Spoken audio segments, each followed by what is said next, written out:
Welcome to the Culture Edit. Unique perspectives into the personal and professional lives of individuals at the helm of successful business, athletics, art, and design. Welcome to the Culture Edit, episode 14. I'm here with my lovely co-host, Chad. Lovely? Lovely. You are lovely. Oh. Had a rough night. I don't know if I looked that lovely? I didn't sleep last night. I'm trying to hype you up. Oh, okay. You know, just giving you a little boost of energy. All right. But it's a little gloomy out. It rained all night, but on the way up here, the sun was slightly peeking through the clouds. So maybe we'll be able to go to lunch and get some fresh air because you've been trapped inside all week and it's a little sad. Yeah, it's annoying. You want to give the people an update on your injury? Yeah, people keep asking. The way I use it is, or the way I position it is, progressing, just not as quickly as I would like. Ribs are much better. I can walk and do normal stuff, but my arm still strapped to my body, and because my clavicle hurts pretty bad, but getting better. The only thing that's really annoying about it is, it's my right arm, so it affects being able to type, as we talked about last week, and then waking up in the middle of the night when I roll over on it, like I did last night at 3 a.m. and in tremendous amount of pain. Yeah. So yeah, it's funny because I realized I told a bunch of people that it was your left arm when it first happened, mainly because we had Hutch with his left ear, Emmy with her right ear, you with your right arm, and I was getting all the rights and the lefts of injuries mixed up. So anyone that I told that to, sorry. Yeah, I wish it was my left arm. That'd be amazing. Maybe it was my wishful thinking. Yeah. But yeah, it's fine. I've gone through all the phases. I think now I'm pretty stuck on the anger phase. So I think after anger, you get acceptance. Well, we can give a little update on some. I have not been riding outside, but that's okay because PMA. Been riding the trainer a lot. Been running, and actually got way more workout classes in this week than I normally do because I wasn't worried about being sore for the group rides. So it's actually been kind of nice. Yeah, and you signed up for a half marathon. And I signed up for the Thanksgiving half because I'm like, we're gonna. Thanks to Jeff Richards. Yeah, thanks Jeff. And so now it's my goal because I'm not really a great runner. Like I'm definitely not a fast runner. I'm kind of like more of a jogger. But I do enjoy it because there's tons of people around when you're running. And so now I'm trying to convince different people to run with me. So I think Megan Crum, she's moving back to Atlanta. I've convinced her. Maybe Caitlin, maybe Alex. I don't know if he can. I feel like Alex is capable of just like breaking out a half marathon without training. Maybe. Maybe. I mean, he wouldn't be able to walk afterwards, but yeah, he could get it done. That doesn't matter. Yeah. We'll just fill him up with mimosas. Goose. Maybe because he did attempt to run a half marathon yesterday without any training whatsoever because He told me that he could, and I said he couldn't, so he just decided to run. He stopped at 10 miles, which is incredible. I don't even know when the last time he ran was. But he said it's been like years since he's run. And so it was at like an 8-minute pace too. So yeah, it was pretty good. Yeah. But we haven't heard from him since. So. Yeah, I checked in this morning and no response, so he might be sitting in bed with his legs up on the wall. Yeah, so if anyone wants to do the half marathon with Nikki, it's a Thanksgiving Day. Mm-hmm. Let us know. Let me know. The route goes right by, or kind of between our office and our house. So what could be cool is if we got a bunch of people to do it, we could set up a tent at that corner, which would be... we'd have to talk to Scott DeMeyer, but it's the Krog Junction. Is that right? Yeah, Junction at Krog. Junction at Krog. So we could set up a tent there, maybe hand out Coca-Colas or something, because you're almost at the finish. Yeah. You got just a couple of miles left after that corner. So maybe we'll do that. So if anyone's going to do or thinking about the half marathon, let us know. Okay. Yeah. Well, maybe Eleanor and Ian would want to do it because I know Eleanor used to run a lot. Oh, yeah, maybe. So we'll keep tapping on people. Exactly. So we're really excited about the guest today, not only because he's a friend of the pod, he's been a longtime friend of Chad's, he's a cyclist, he's a swimmer, runner, water polo player, everything. Lifetime endurance athlete. And like the long list of athletic accolades and achievements, he has an equally long list of academic achievements and job descriptions. So yeah, and it's pretty special that he would come on our podcast because he gets asked to do a lot. I know, and he doesn't because he's so busy and he doesn't have time. So for him to agree to do this was pretty cool. Definitely. So coming at us today is Brett Kirby. Dr. Brett Kirby. So Brett has his Ph.D. in human physiology from Colorado State University and performed 2 postdoctoral fellowships, one here in Atlanta at Emory in cardiology, and the second was in hematology and biomedical sciences at good old Duke. Yeah. And when he was here at Emory, that's when you met him, Yeah, right? that's when we met, when he was at Emory. And so continuing down the long list of things that Brett has achieved that describe him, most notably to the listeners of this podcast, he works for Nike. Yeah, he's the principal scientist of human endeavor and performance optimization there. He used to be the lead physiologist for next generation research when he was instrumental and I think led or was an instrumental part of the Breaking 2 project, which you may have seen when a group of scientists at Nike tried to figure out how can we break the 2-hour marathon mark with Eliud Kipchoge, sorry. And he's also a adjunct instructor for the University of Oregon Sports Product Management and Sports Product Design graduate programs. So it's really cool because he starts off by telling us his personal purpose. Well, real quick, so just the reason we're telling you all this is because we know all of you Gen Z and millennials that listen to us get all of your information from TikTok experts. We wanted to have like a real expert in. Brett is not on TikTok. He is a real live human with a real live PhD experience. And we press him about that. We give him a lot of questions of, hey, we see this on TikTok. We see this on social media. What do you think? Which I think is super interesting. So if you're into that kind of, interview type style, then this is definitely the episode for you. It's really nice because he gives us a blend of scientific knowledge, but he also walks us through his personal purpose around what led him to this type of work and what he does at Nike, what he does philosophically for his athletes. A lot of it is around training the mind, which I think is really cool because it is a hot topic nowadays, and pushing boundaries. And so even when he walks us through his experience with Breaking 2, it's more about pushing the boundaries of what people expect and perceive as possible. And I hadn't thought of it like that before. But when you think about pushing boundaries and possibilities to change the way the world looks at something, is there anything more, amazing? Yeah. I mean, he even, you'll hear him talk about the fact that people like laughed at them about Breaking 2 or they got angry about it. And that's, we can relate to that because there's a lot of things that we talk about doing completely different that people think we're crazy about. And then also, which I think is relevant to a lot of our listeners, is we're also going to get into the importance of culture, workplace culture and teams, and how do you foster that kind of chemistry and camaraderie, and how do they do it there at his team at the Innovation Center for Nike, which is something that I know he's super passionate about because him and I talk about it all the time.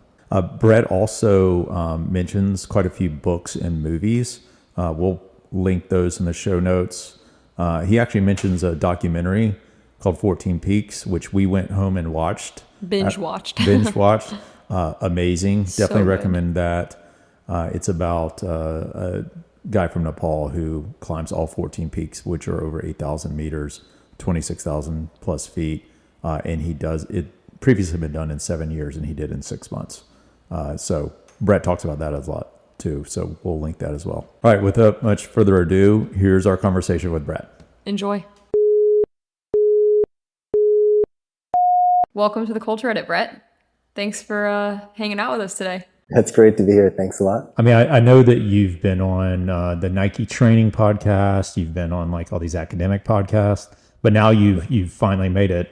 So congrats for being on the Culture Edit. This is the best podcast you'll ever be on.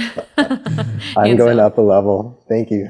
Well, the first time I met you, you were standing in our kitchen without a shirt on, and I wasn't a cyclist. Do you remember that, Brett? I do not remember that. We had just gotten back from the Tucker ride. You were visiting. And we had just started maybe dating like a year or 2. I don't even remember.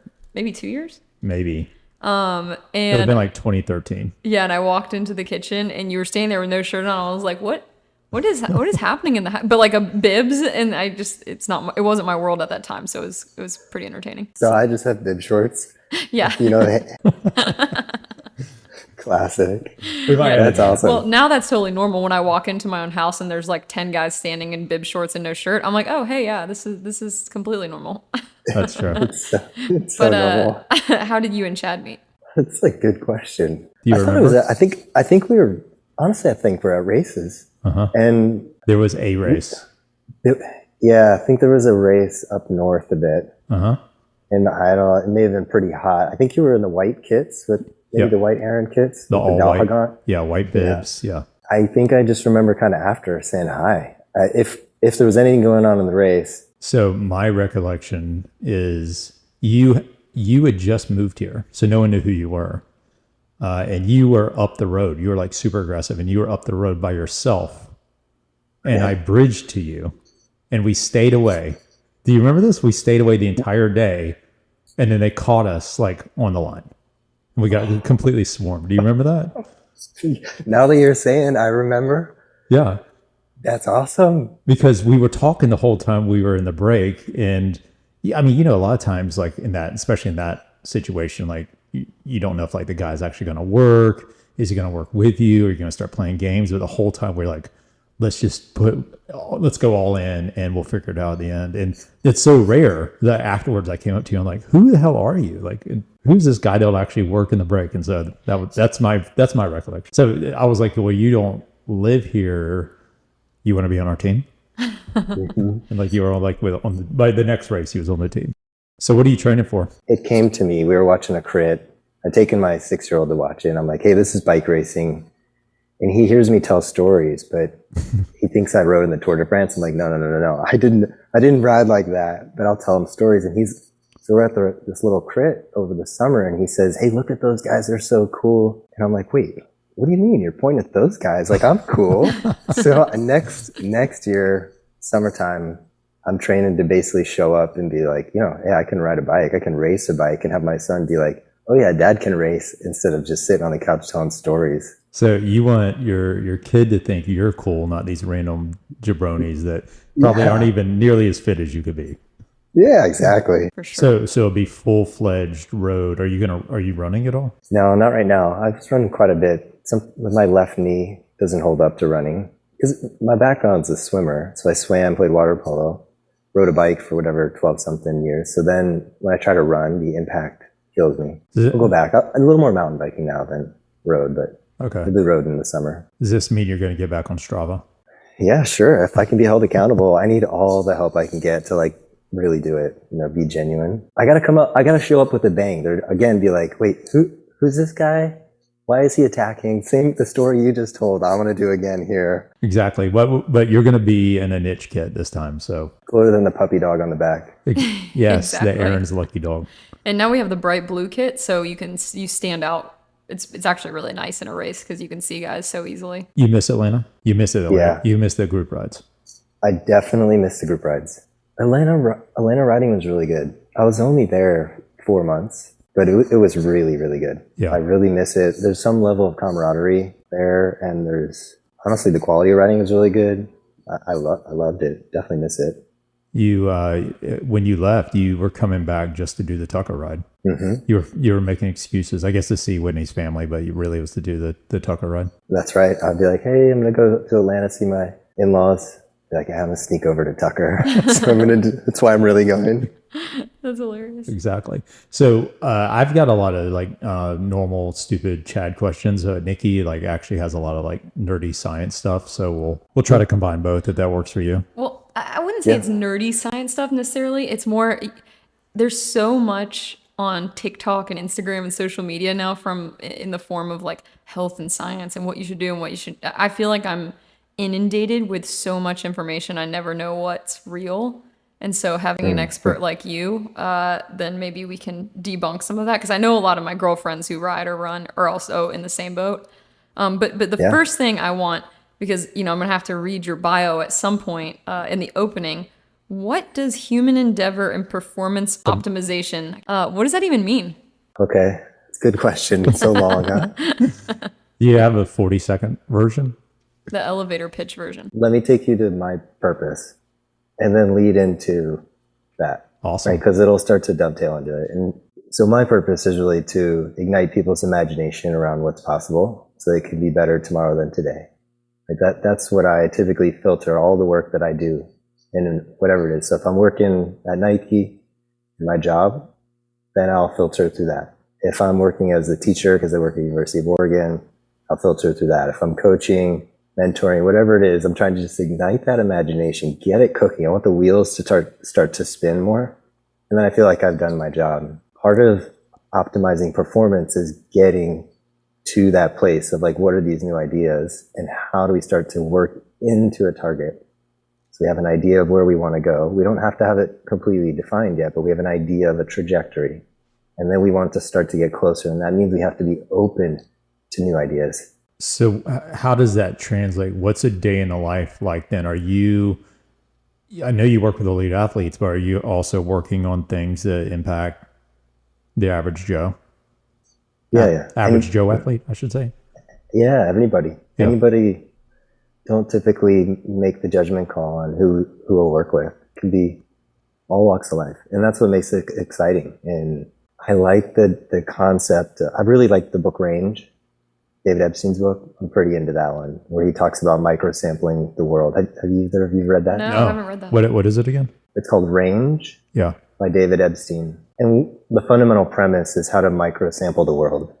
And how do you take little bits of life all around you and you bring those together to become better, essentially. And that's kind of how I do it. So if I get to work with an everyday athlete, it's going to help a pro. And if I work with a pro, it's going to help the middle packer, and that's going to help and he triangulates all around different people. So that could be across people, but then across sport, it's the same. Work with a fencer to a runner to a cyclist to a basketball player, and just taking little bits of everything and putting that together to slowly optimize towards a target.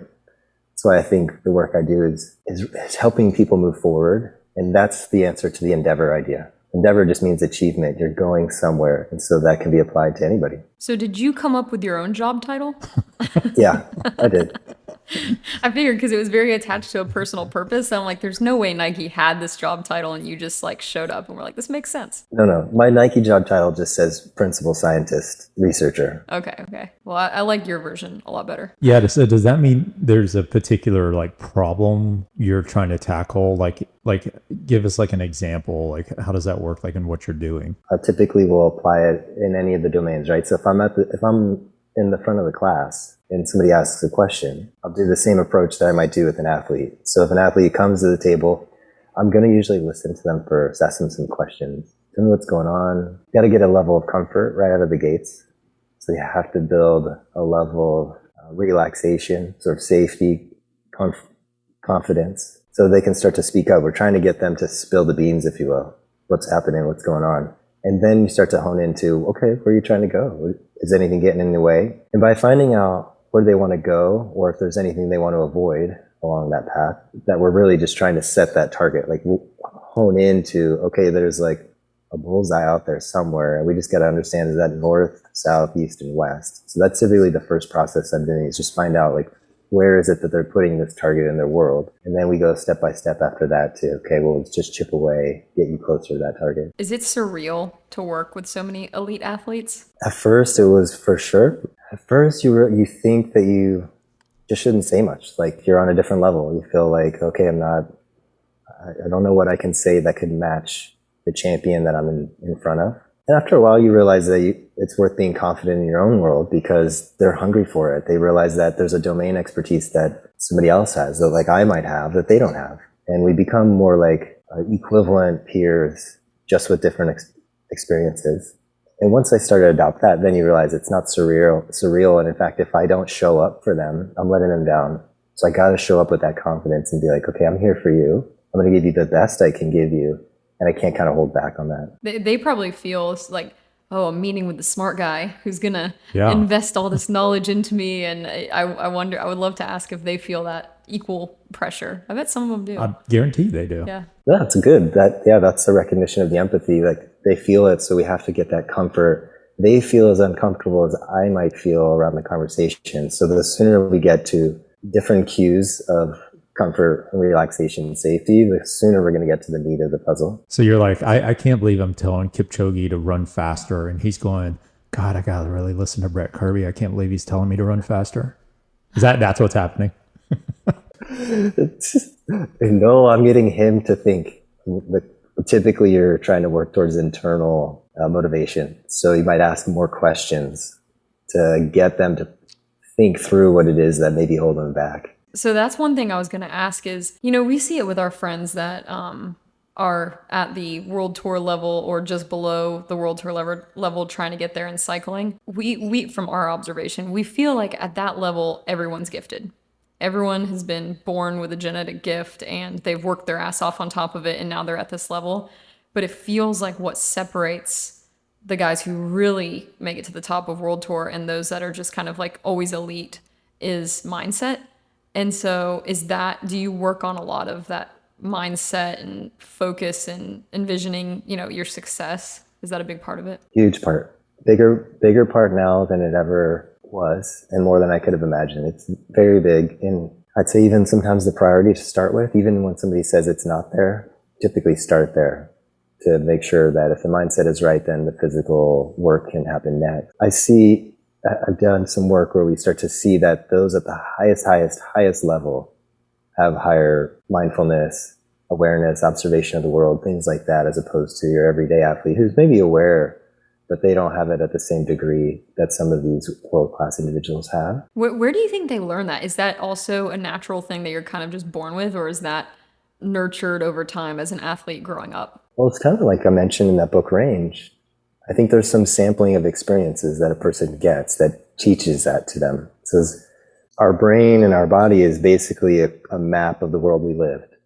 Right? So experientially, we're adopting that and we embed those memories into our brain, which makes new pathways. That's why they call it a neural network. So it's a network of the brain. And so those experiences that we may have had at 5 years old, 10 years old, 15 years old are going to slowly kind of form in and they kind of blend over into each other. So if somebody's had experiences early on where they particularly can, let's say, do sport, and the sport doesn't have anxiety around it, they've been cultivated in that culture of like, this isn't anxious, we play for fun and we help each other out and we do whatever A, B, and C, we're honest about it, then that comes in and leaks into whatever's going to happen 5-10 years later. So some of those people who have the mindset, I think for sure had some of the seeds early on. They may not have known exactly what was going on, but they were like primed for it. So it's much easier maybe to train them into the skill set, where some other people were starting ground zero and we're like, wow, okay, there hasn't been many experiences in life where they've had to leverage their mindset to move them forward. One example I really like, I love that movie with Nims Purja, where they climb the speed climbing of the mountains. I think it's like 14 peaks or something. You're giving us all kinds of things to dig into after this. I love it. So he climbs all the world's highest peaks as a mountaineer, but he does it in like 6 months time, 6 and change, where before it was like, it's years and years and years. So how does this guy climb all the Everest and equivalents in rapid succession? And you're reflecting through the movie and I'm like, it's because his prior life experiences gave him a framing of the context that the risk of climbing these mountains fast is not so dangerous because of his maybe military experiences, whatever he's had before. And I think that's what we bring to the table with the athletes is what kind of other life experiences have you had that are priming you to now display your trait and skills in a new domain. And then sometimes that's why you get these people that pop out of nowhere. And you're like, I'm not surprised because you've already had some training. You're just reapplying it. Sounding like a psychologist these days. I know. Well, we spend so much time. A lot of the athletes, they come to the ask with, I need some help with how I see my emotions and mental state on the field. Do you think that, because you said that it's even more relevant today, focusing on mindset, do you think that's because of social media and because I constantly feel like everyone's self-diagnosing now because you go on TikTok and you have like 5 different people telling you have PTSD and like all kinds of different things. Do you feel like it's like this cycle of self-infliction? I think the rate of information is fast. Sometimes getting through stuff needs time. Part of the pressure is the time to absorb and move through the emotional state or the processing at the brain of what's going on is short-circuited. And the way the world is so fast that unless we now build in time, because think about the wellness programs these days, is always of finding time, personal time. And that's just a byproduct to me of realizing that we don't have the natural time we used to. It's so true, because it feels like there's all this pressure to achieve something in a very short amount of time. And if you don't achieve that, then you compare yourself to everyone else who's saying they're achieving it, even if they're not, even if that's not true.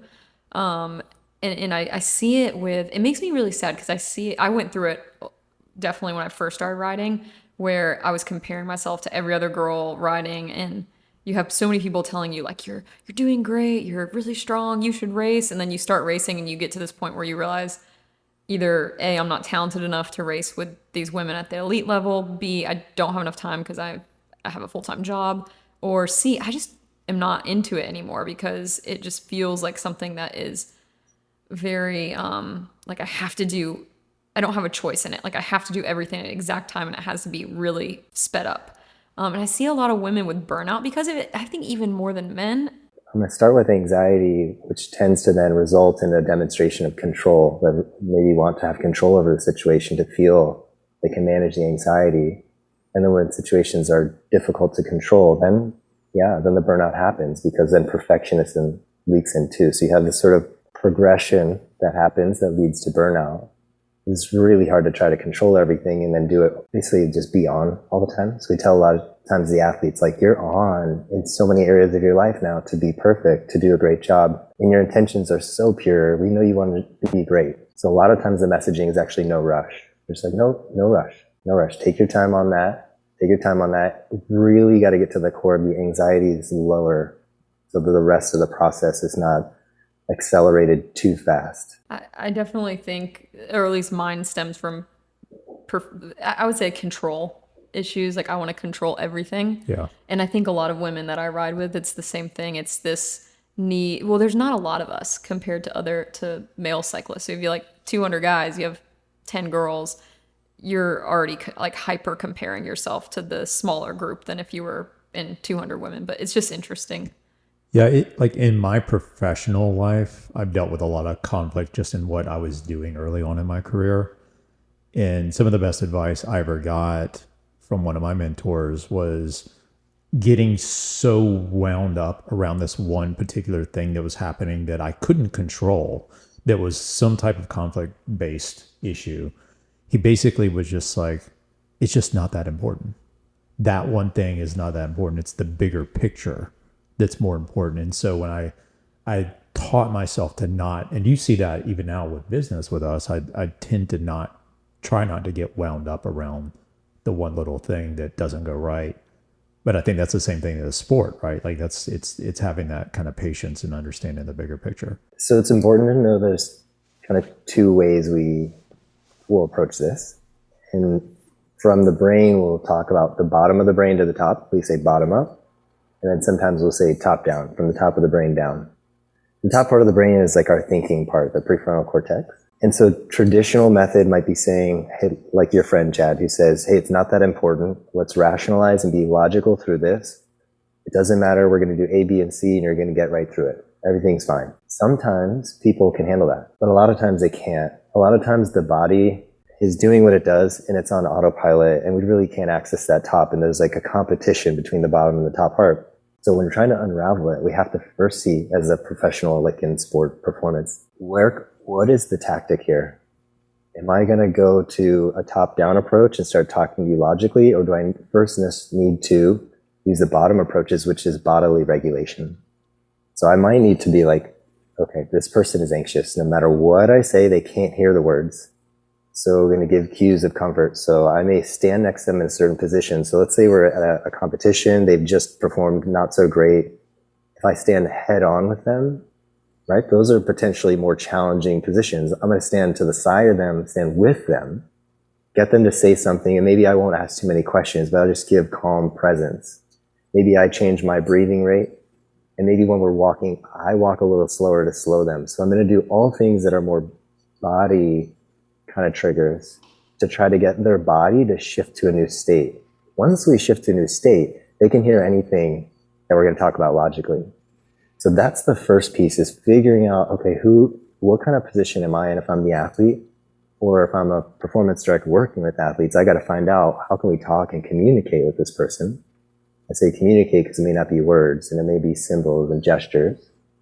Then we go unravel, and then we start to say, okay, what's next? Do we do visualization? Do we do breathing? Do we do rhythmic bodily movements? Yoga? Who knows what it is, the tactic? But that's the first part, is finding out which pathway. That's so interesting, because I feel like even if you were a business leader, you could take that as a metaphor of how to treat your team, especially Absolutely. people that report to you. Because we talk about this, if you listen to the other episodes, almost every single time we talk about how a predictable and level-headed leader, and Their that's, behavior is predictable. yeah, behavior is predictable. But it sounds like it's kind of similar. Like, to be a good coach, you're not putting it on them to try and figure out what you're going to tell them. It's more you are giving them these cues of, I'm here for you, I'm listening to you, let's listen to our bodies together, that type of thing. Absolutely, it is absolutely the same.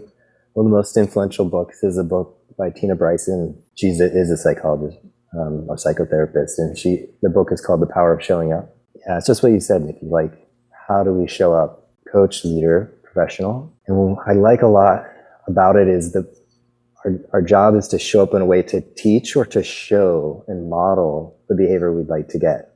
So if I want that athlete to be relaxed, I don't want to yell at them. I don't want to jam on them. It's like, you tell them they're terrible after, or you start to immediately tell what they can do to improve when they're not ready for it. I'm not modeling the behavior I want to get. I'm not the style. So if they're trying to adopt a level of resilience to get through hard moments when they're not meeting the expectations they have, we have to show them that I can be resilient with them when they're not there. And then, okay, we can get through it. I'm going to show you how we get through it. This is what I do. I'm going to breathe and I'm going to slow my pace. And then they're like, oh, cool, I can do that too. Yeah, that makes a lot of sense. Brett, do you do much research around like all this? I think a lot of people have started doing a lot of research around females and female athletes and hormones and how that affects training cycles, and because I know that's something, Nikki, you've been pretty big on here lately. The research is lean. We just don't know a ton. So I tend to be pretty neutral to the topic. Like, we don't know, but fundamental biology tells us that anything in life, there are circumstances can influence, meaning, yeah, we're dynamic biology. So something changes, it's a possibility that can be influential. Interestingly, though, I would say a majority of the studies I am seeing tend to say it's not as potent as one maybe expects from the hype of social media. I think we just need a little bit of time to address it and make sure we understand it, and specifically in certain use cases. Because we'll look at the data and I'll read a paper, and the paper will say, on average, the critical power for the males and the females is not really different during blah, blah, blah. But when you look inside that data and you see the individual data, there's a few people in there, you're probably like, yeah, that probably is a big deal for them. So there's a difference between looking at the average and maybe the one-liner of the conclusion, and then the interpretation of what it means for that one person. So I always like to talk with those individuals and spend the time, give the attention to that need for that person. Because if there's a woman who is experiencing challenges, then we're like, okay, something's going on. You know, whether there's a paper that says biologically we don't see the evidence that when test luteal phase versus this phase is different. I try not to over rely on a piece of research. Yeah, it seems like, because with like all my girlfriends that ride and run, it seems like sometimes being in the luteal phase affects like a portion of us, but then other of my friends say they don't notice at all. Whereas I feel like the people who track everything, I think you can sense it a lot more. But then I also sometimes wonder, because you're tracking it, are you convincing yourself that you're experiencing these things on a heightened level when maybe it's not as bad if you weren't aware of it? Yeah, that's what I was going to say. There's one pretty good paper it measures the awareness of the perceptions of side effects that you may have as you go through your hormonal cycle.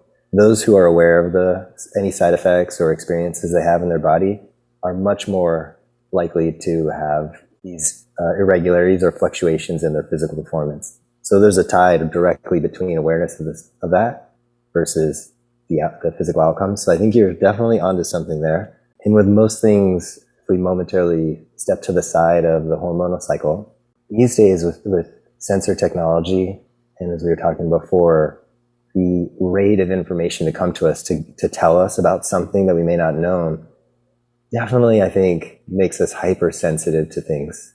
So we become much more in tune. And it could be like the weather. So if we never had a weather app on our phone, we would just show up at the race and race.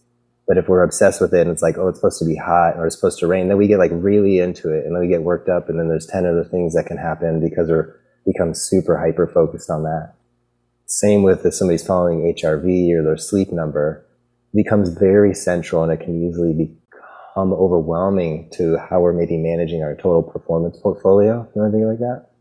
And so I would clump in the same with the hormonal cycle. It's important, but over-indexed compared to anything it'll be difficult for us, you know? So with your athletes, do you just rip off their smartwatches and throw them in the garbage day one? It depends who they are, you know? Yeah, but sometimes people are like, hey, we really need to work about learning your body. There's athletes who are maybe old school, who are really, really in tune with their body. And you're like, you have an amazing skill. You can read your body to the nth degree. So what we're going to use is leverage technology a little bit to help you in some areas. So they may be going from nothing to something. And then they're the opposite case where people are so obsessed with it. Their ability to be flexible is poor because they rely so heavily on the input data. So their reliance on information comes from external rather than internal, or the other person is only internal. And so you're just trying to bring them to a sense of balance of let's use both internal and external cues to guide decision-making about whatever we're going to do right now in the moment or maybe long-term training programming, either way. Do you measure or track HRV or anything like that? Do you wear a wearable? I track a bunch of stuff. I used to wear a Oura Ring and track HRV and stuff like that. I don't anymore. The utility of some of that is not for me personally these days. But I definitely track. If I'm racing and training, definitely always training load through heart rate and power if I'm on the bike, running, GPS watch, kind of stuff. So for next year when you're traveling, training for the crits, so your kid's impressed, what are you gonna track? I'll track training load with heart rate and power. I won't do any HRV, none of that stuff. I don't over it. Nah, I don't need it right now. Plus, I know how much I sleep. You know, like I don't need somebody to tell me I slept 4 hours. I know I slept 4 hours, and when I slept 8, I know I slept 8. You know. Yeah. Yeah, we joke now because, you know, at first so I'm on the extreme. If I was your athlete, you'd be like, just throw all this shit away. Please. Please throw it away. You're crazy. That was music to my ears, Brett, for you to say that, by the way. Well, no, I mean, I'm self-aware about it, but it's an addiction. So it is an addiction, 100%.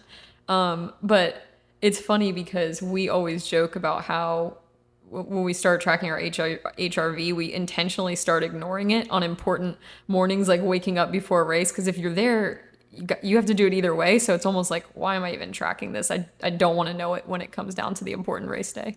It's all about decision making. You just hinted at it. So if it's an input to the decision, that's great. And if it's not, then I don't need it. Like, you know, are we going to use the inputs when we need the inputs? And can those inputs do anything? If it's race day, it's race day. And if they're pulling, like I'm in the break, hey, we're going full gas and I'm over threshold, I'm like, well, I'm not going to back out of the break. I'm just going to roll, you know? So sometimes you just, like, life goes and you go. Yeah. I'm going to use every trick in the book to keep on. But I do think that could be a source of burnout too, is there's just so much information. For sure. And when people are perfectionists, which as an endurance athlete, I think you have a little bit of that in you no matter what, because why would you can't train this much and do this much if you're not slightly type A. Yeah. But what other fads do you want to completely blow up and destroy in this podcast? How about cold plunges? Cold, I mean, that's hot topic, huh? Yeah. Hot topic on a cold plunge. Somebody asked me the other day, yesterday, about it. Okay, I'll tell you the philosophical approach and then maybe we'll go detailed. Okay. I think it's difficult. It's always challenging to have momentary optimization, mean to be good in this moment, versus the future adaptation. So those two typically go head to head. So I want to be great now, I'm great in the future is pretty hard.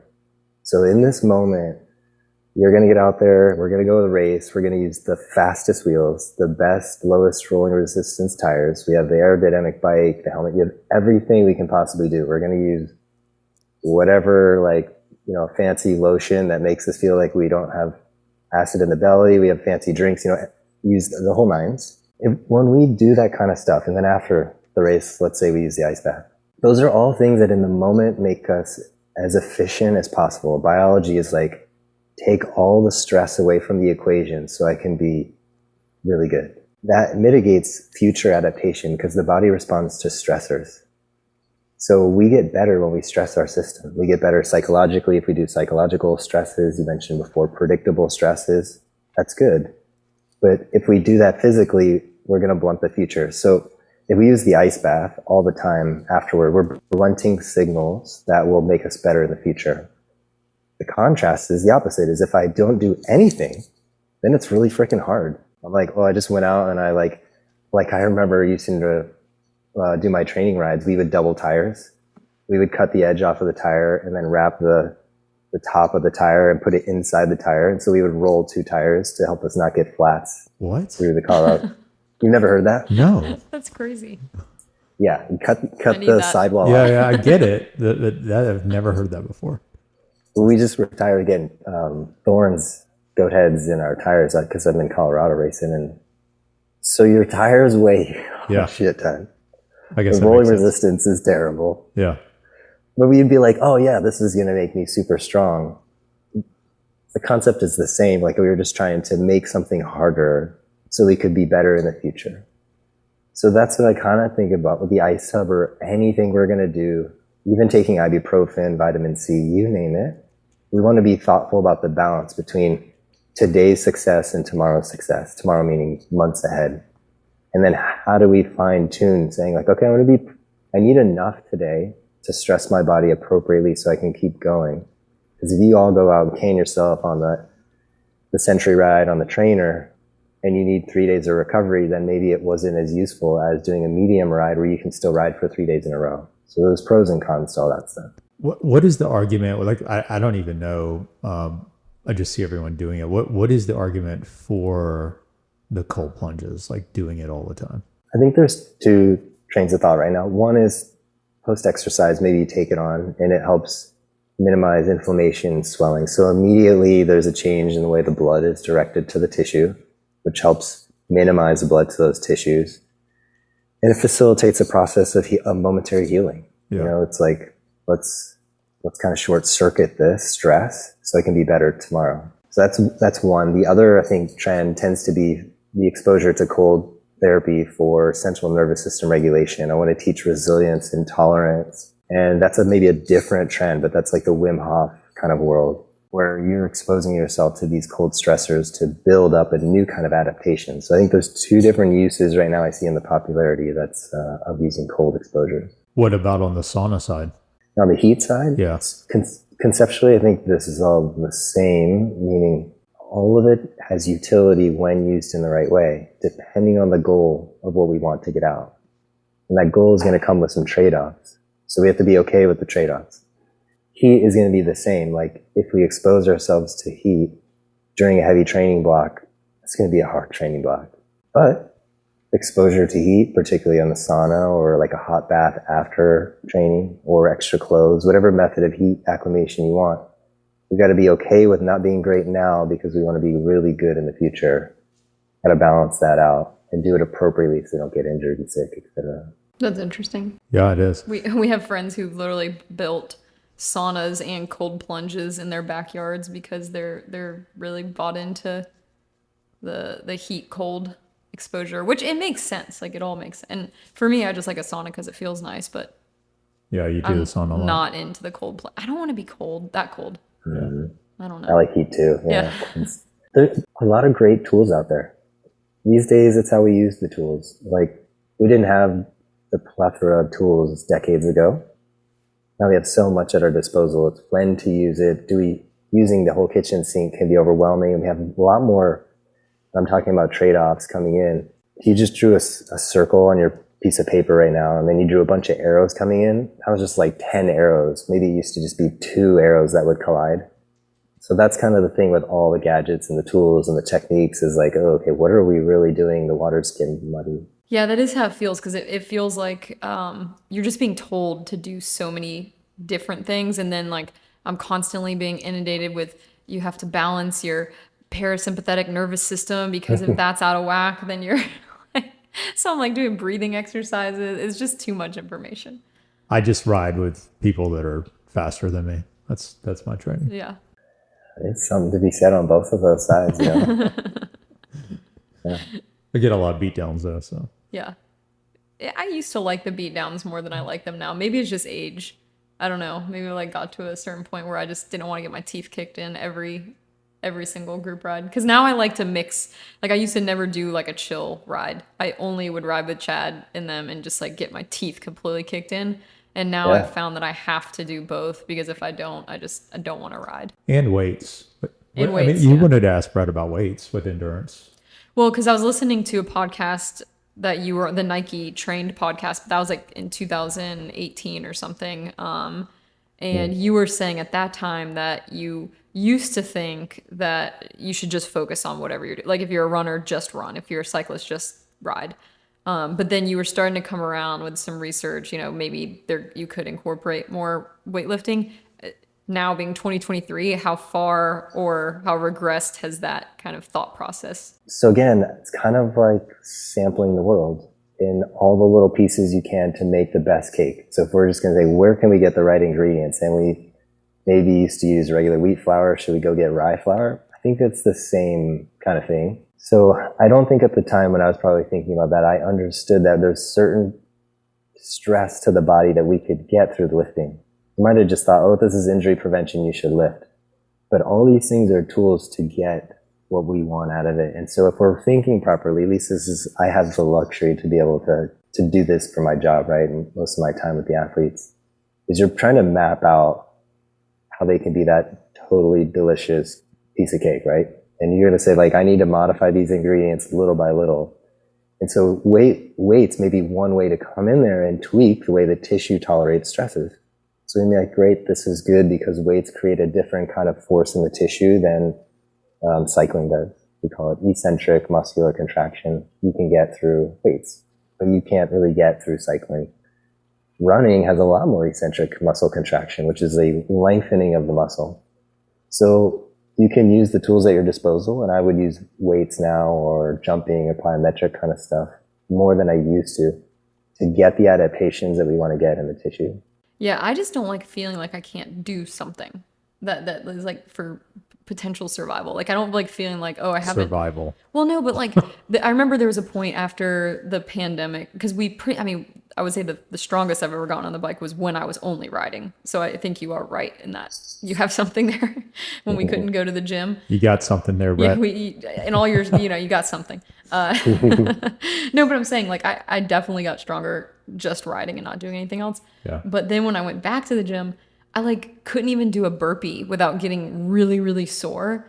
And not that I couldn't do it, but it made me realize like, oh my gosh, what if I have to like get down on the ground and up back off the ground multiple times for some reason? I'm like destroyed after doing 10 to 20 burpees. This isn't. She's talking about the zombie apocalypse, Brett. Yeah, no. Common theme for Nikki. No, it's not. Being ready. You feel the same way. Like you don't like to feel like you can't do something. No, yeah. But I think we have that luxury because this isn't our job. Like, a certain sport isn't our job. I lift so I used to say I lift so I don't break when I hit the ground. But that worked out well. That theory was put to the test 2 weeks ago. So maybe I need to start lifting more. Maybe you just need to throw yourself onto your side constantly. Yeah, exactly. Practice that. The last question. I feel like I'm just totally like using you right now to answer all these questions I have. Yeah, I'm always asking myself. But Chad and I talk about this. Is there something okay, so like let's say you wake up, you go to the gym, you go on a group ride. Like maybe my caloric burn in the day through my watch will say 3,000 calories. I'm not consuming, because I track what I eat too. I'm not consuming 3,000 calories. And I always feel, but I'm also not like, I feel like if I was really in a deficit of 1,000 calories every day or 1,500 calories every day, I would be emaciated, which I'm not. I'm healthy. And we always say, like, I feel like maybe these wearables aren't meant for long endurance athletes or adapted. Maybe your body just becomes so adapted to burning that many calories that you just don't need that much fuel. I think their algorithm isn't made for long-term endurance athletes. Is that right? Yeah, you're correct. I was going to say that, like, I worked for a while in some area where we were trying to focus on the algorithms of different wearables. It's really important to know that, like what Chad said, the algorithm, which basically means the data that makes the math equation to predict the calories you burned is not perfect. There's always some error with the algorithm. And so it just probably hasn't seen data like what you're showing it before. And that's the issue with algorithms and wearables and or any sensor that uses inputs like that. And that could be from your Tesla needing to sense its surroundings to the thermostat to the wristwatch. Is algorithms have to see data that in order to make a future prediction. And we have never seen in our world all the events of life that could happen. So there's always something that could happen. And that's one of the things I was thinking I might, remind you to tell you when you said you feel like you're controlling. Is you remind people like there are always circumstances that get in the way and it will always change. So we want to just be flexible to it. And that's part of the deal with the algorithm is we got to be flexible that it's like 1,000 calories off. Should I still be drinking beet juice? Yeah, you should. Yeah. Why not? The data. So data's pretty good on beet juice. It's okay at the highest level. It's maybe less effective than your average person, but there's a lot of papers on beet juice. Yeah. And the risk to reward ratio is like, there's like almost no penalty and potentially there's a payoff. Shifting gears here, breaking to, first of all, our listeners, if you're not familiar, Breaking 2 was a project that Brett was a big part of for Nike on breaking the 2-hour mark for the marathon. I think it's an awesome documentary. And I know I've heard you talk about this before, like we didn't break 2 at that event, but we learned so much and that really was the success of it. Then Ineos comes along and they do it with Kipchoge and they break 2, right? How'd you feel about that? I was heavily involved in that, so it's okay. You were with that one too? Yeah. Oh, okay. There's a difference. It's really good to think about the 2 examples, and they can be used to learn a ton from. So the first time is the spirit, right, of the law, spirit of the law. Yeah. You need to try things. You got to break through the mind. You get people to start to think about it because they weren't thinking about it. And then typically in the beginning it was like, not possible. You're crazy. You get some people that would be like angry with you for even like thinking that it could be possible. Then you have some people that just like laugh in your face. So you're just cracking the nut a little bit. You're just getting the spirit to go. And so by trying it, you reframe mentality. So that was the win about that whole thing. Then the letter of the law is the 2019 Vienna event. And that was put on by Ineos. So I'm in the scenes. I work just closely with Eliud Kipchoge himself. So I'm there to help him be successful. The event I wasn't a part of. So you were helping just focus on the athlete instead of the bigger picture of it. Okay. Yeah, I made some contributions. I worked with a couple of the staff and the teammates, and we took a lot of the learnings from the original Monza event and we applied them forward. So we knew what course to get because we had already done the homework. We knew how to adjust the orientation of the pacers because we had done the homework. We knew about banking the corners. Like there was things that was already like, hey guys, we should do A, B, C, and D. But it was their gig, so I didn't want to. What is Ellie? Is it Ellie? Eliud. Elliot, okay. What is Elliot like from a mindset perspective? Yeah, he's top notch. Super laid back, aware, observant. Before that Breaking 2 event, he took a relaxation nap on the grass at one point. It was just like a little bit before the race, and we're like, is he okay? He's just chilling out. He's pretty chill. He understands the balance of the event, and that going into it to be over anxious is not so conducive. It doesn't mean he doesn't get anxious. Like I know from him that there are butterflies in the belly like everybody, and everybody gets them. It's like what we do with them though. And getting them is appropriate, it's healthy. It's then how do we pass through the moments of challenges? That's the magic, right? Do you ever think about what you do for a living and who you do it for, and just be like, I can't believe this is my job? Yeah, sometimes I do. Particularly if it's somebody who's like maybe a bigger name and they're thanking me. I'm like, wow, what's going on? Yeah, like walking into campus. Like, I mean, it's just got to be so cool and surreal to walk into that and just be like, okay, this is my job at Nike. It's pretty cool. Yeah, it's pretty special. And so I was in World Championships for track and field at Budapest, maybe a couple weeks ago. And when I was there, I was like, wow, this is an amazing event. This is a really cool city. I'm like really lucky to come here and the athletes we were meeting with on a daily basis. And I was just like, this is cool. Like, I can't believe I get to come here to this, be a part of this competition with these athletes that are wanting help. And I get to be part of that. So yeah, it's pretty special, the opportunities that come along. The other thing I really, really like is the stretch of imagination. You know, like I get to be involved in all kinds of stuff. I don't think I'd be getting this in a lot of other places, and I like that. I like to be pulled in multiple dimensions and be forced to think in new ways. So when you think about that, then the harder question I've got for you is, what do you think about that got you to that point? I think the type of work I do is partly cultivated on the experiences I had. We moved around a ton. Like I did a lot of different, so probably the range book speaks to me because I had multiple things in life that taught me and tested me to have range in life. Some sport, like I wrestled, to soccer, to water polo, to swimming, you know, you name it. Playing music was the same. Played multiple instruments, multiple languages, multiple like styles of, like I think about the trends that I followed. Like I wasn't always one dimension of a trend. It was like jumping across trends. So I think that for me, that's part of like the way I was okay with, like, that's why I also embrace different cultures and people. And I'm curious to be like, wow, what makes you you? How does that work? Because I like that. So I think that brings me to a place where the work I do now lets me spend time with somebody that's like, okay, I'll be your eyes and ears for you and go think of new ideas for you. I'm going to have to go tap into new dimensions because we've been doing the same thing. It's not really working. We got to go find something else. So I think that backstory for me just kind of brings me to that place. What about relationships? My number one personal passion is focusing energy on relationships. Yeah, I was taught that in a group, some stuff I was doing in high school, and it showed me the power of relationships, and I think it never left me. And so now it's 100% important to me.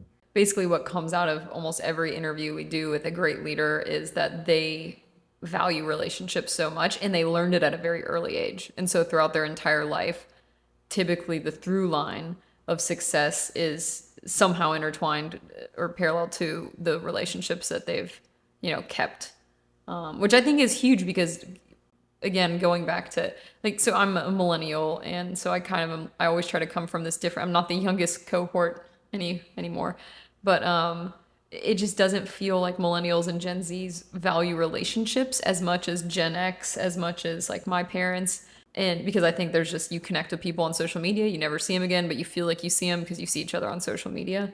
So it's important to I think this part of the podcast is really important for the younger listeners, especially in business, because it highlights that it's very important to still cultivate real relationships and not just social media, digital relationships. And it takes effort to do that. It does, yeah. Yeah, I mean, me and you've been friends for I don't know how long now, but could have been easily for us to, fade away and not stay in touch. But, we've always made an effort to do that. And with that in mind, with your goal next year for next summer, when you identify that race, let us know and I'll come out there and do the race with you. I was thinking I was going to come down to you all, but you can come up to me. Do that too. Well, Nikki's never been to Oregon, so it's on our very short list. We want to do like a Pacific Northwest trip.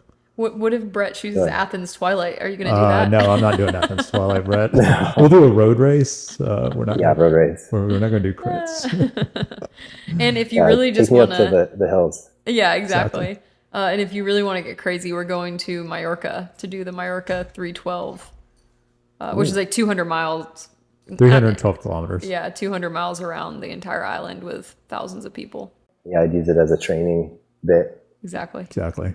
Or a vacation for wit. A bike vacation. Yeah. That's good. Yeah, that's a great idea. Well, thanks for being on the podcast, and we'll talk to you soon. And Chad's committed to racing with you now, so we're gonna hold him accountable. Perfect. There we go. You're accountable now. Well, now we have a reason to train. Like now, I'm going to go all the way to the bottom with this broken collarbone, and then we'll train up together. You'll build back. Yeah, that's right. You keep me in the loop, right? I will. Yeah. All right. Thanks. Thank you. Blue suede shoes stay crispy like bacon. Nikes on my feet make my cipher complete. I stay shining like the lights on the street.